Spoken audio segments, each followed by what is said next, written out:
Ukraine के राष्ट्रपति Zelensky का आज दिल टूट गया। वो जिस हथियार के भरोसे रूस को मात देने की तैयारी में थे, उस हथियार का यूक्रेन पहुंचना टल गया।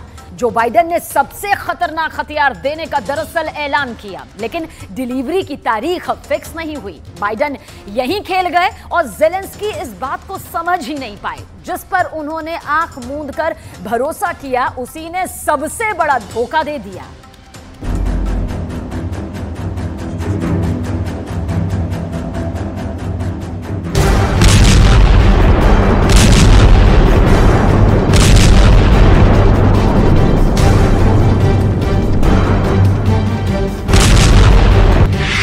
पहला ड्रोन,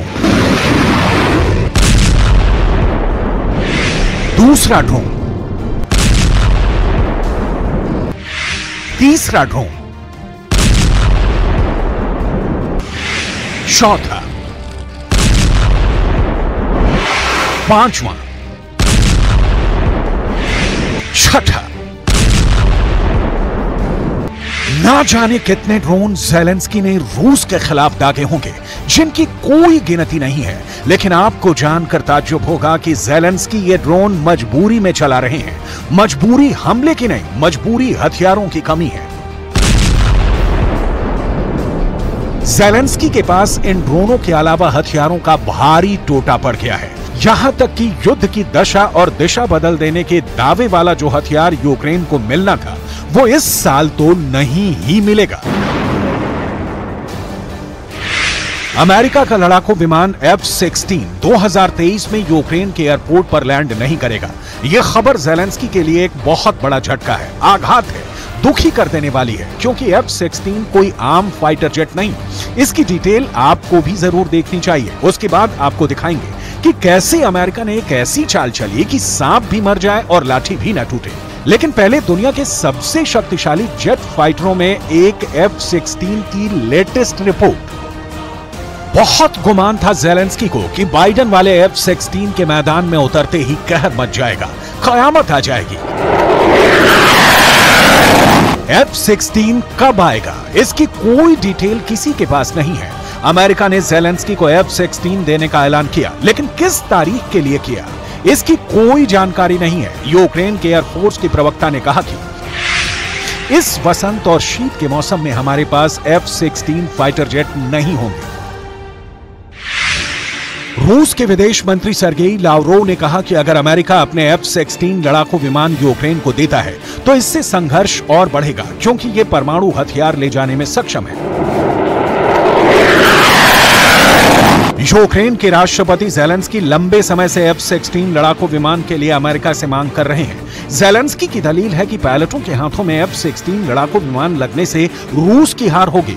अमेरिकी राष्ट्रपति जो बाइडेन ने G7 नेताओं से कहा था कि वॉशिंगटन यूक्रेनी पायलटों को F-16 लड़ाकू विमानों की ट्रेनिंग देगा, जो फिलहाल चल भी रही है। लेकिन F-16 चलाने के लिए अमेरिका मानता है कि यूक्रेन के पायलट अभी ट्रेंड नहीं हो पाए हैं।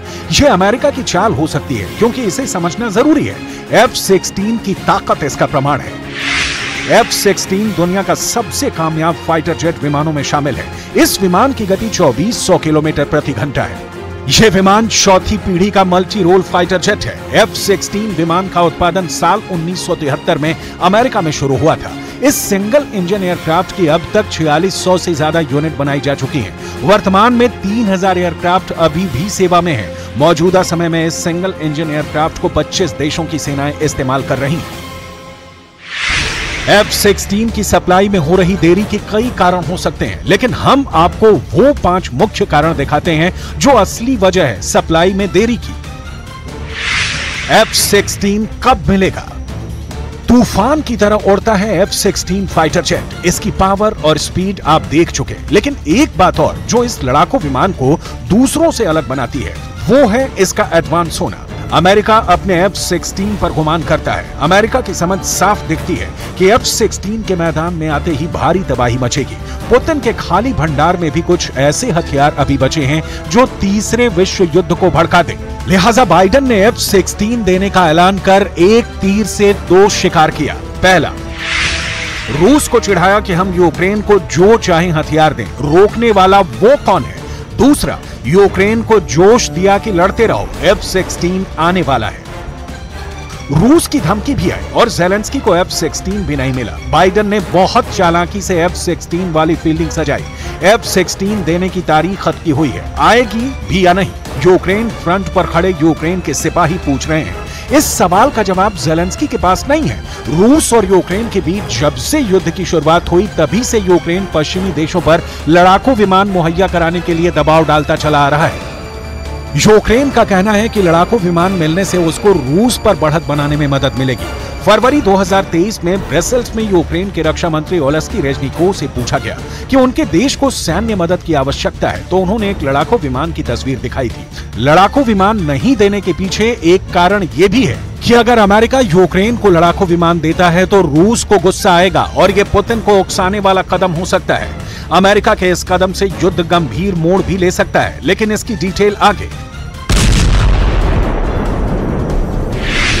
अभी F-16 की तैनाती देख लीजिए। अमेरिकी वायुसेना के यूरोप में 2 F-16 एयर विंग है, जहां पर उसने अपने इस विमान को तैनात किया है, जिसमें इटली के एवियनो एयरबेस में 31वां फाइटर विंग और जर्मनी में स्पैंग डॉहेम एयरबेस में 52वां फाइटर विंग शामिल है। अमेरिका नियमित रूप से छोटे समूहों में बारी बारी से यूरोप में और बाहर F-16 लड़ाकू विमान भेजता रहता है। अमेरिका का ये फाइटर जेट कब पहुंचेगा पता नहीं। इस बीच जेलेंस्की के पास जो है वो बचाने में जुटे हैं। सिर्फ डिफेंसिव होकर नहीं, आगे बढ़कर हमले करने की चुनौती है और इस काम के लिए हथियारों की कमी पड़ गई है। ड्रोन के हमले दर हमले की तस्वीरें इसकी तस्दीक करती हैं। क्राइमिया से लेकर मॉस्को तक जेलेंस्की के ड्रोन रूस को डरा रहे हैं। सवाल आप पूछेंगे कि रूस का एयर डिफेंस सिस्टम S-400 इतना कमजोर हो गया कि जेलेंस्की जब चाहे रूस को उड़ा दें, तो जवाब ये तस्वीरें। क्रेमलिन के ऊपर ड्रोन का धमाका।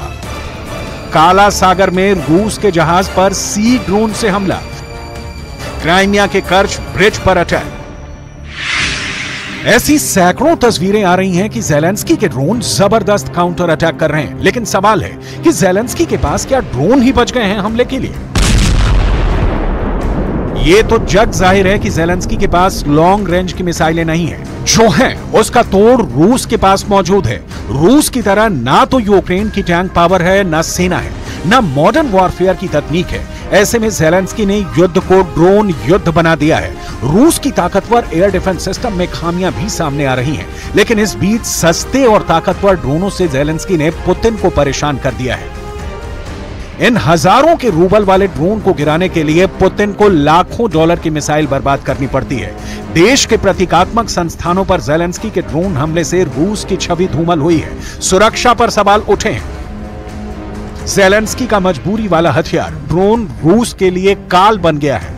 कहीं भी घुसा चला आ रहा है, जल में, थल पर, नभ में, तीनों जगह से जेलेंस्की के ड्रोन हमले पर हमले कर रहे हैं। कहां से आई ये ड्रोन इतनी बड़ी संख्या में जेलेंस्की के पास? इसकी डिटेल जाननी बहुत जरूरी है। दुनिया भर के एक्सपर्ट्स मान रहे हैं कि महायुद्ध तो ड्रोनों से ही जीता जाएगा, लेकिन ये ड्रोन किसके होंगे, रूस के या यूक्रेन के? द न्यूयॉर्क टाइम्स की रिपोर्ट बताती है कि मॉस्को पर ड्रोन अटैक करने में यूक्रेनी बॉवर UJ-22 एयरबॉर्न का इस्तेमाल किया गया है। बॉवर ड्रोन बीवर का यूक्रेनी नाम है। रिपोर्ट के मुताबिक मई और जुलाई के बीच रूस में उड़े ड्रोन की संख्या पूरे 2022 से दोगुनी है। ये ड्रोन 82 मिलीमीटर के 4 मोर्टार माइंस या 4 RPG-7 ग्रेनेड तक ले जा सकता है। स्पेक ऑप्स मैगजीन की एक रिपोर्ट के मुताबिक UJ-22 एयरबॉर्न यूक्रेन द्वारा डिजाइन किया गया एक हाईली वर्सेटाइल यानी अत्यधिक बहुमुखी ड्रोन है। इसे स्वायत्त या दूर किसी कमांड सेंटर से कंट्रोल किया जा सकता है। UJ-22 एयरबॉर्न लंबी दूरी के मिशनों को सटीकता के साथ अटैक कर सकता है। यह ड्रोन अधिकतम 800 किलोमीटर तक उड़ान भर सकता है, जो कि मॉस्को यूक्रेन की सीमा से लगभग 600 किलोमीटर दूर है। ऐसे में ड्रोन मॉस्को पर हमला करने में सक्षम है। ये ड्रोन पुश डिजाइन पर आधारित है, जो लंबी दूरी तक हमला करने में कारगर है, क्योंकि इस डिजाइन में प्रोपेलर या इंजन पीछे होता है। इसमें ड्रोन में लगा सेंसर कुछ भी बाधा नहीं डालता है, जिससे ड्रोन का हवा में उड़ना आसान हो जाता है। तो हवा में उछल उछल कर रूस के खिलाफ खतरनाक हमले कर रहे हैं जेलेंस्की के ड्रोन। लेकिन ये ड्रोन जेलेंस्की के पास कितने हैं और कब तक रहेंगे, इसका जवाब राष्ट्रपति जेलेंस्की से सुनिए। Провів сьогодні ставку Фронтові питання, які важливі зараз. Оборонні питання, які важливі стратегічно. Радіоелектронної боротьби, про військову протиповітряну оборону. Відповідь на такі питання – це і наша робота з партнерами заради постачання потрібних дронів та систем, це і робота тут, в Україні. Необхідне виробництво. Нарощуємо виробництво в рази.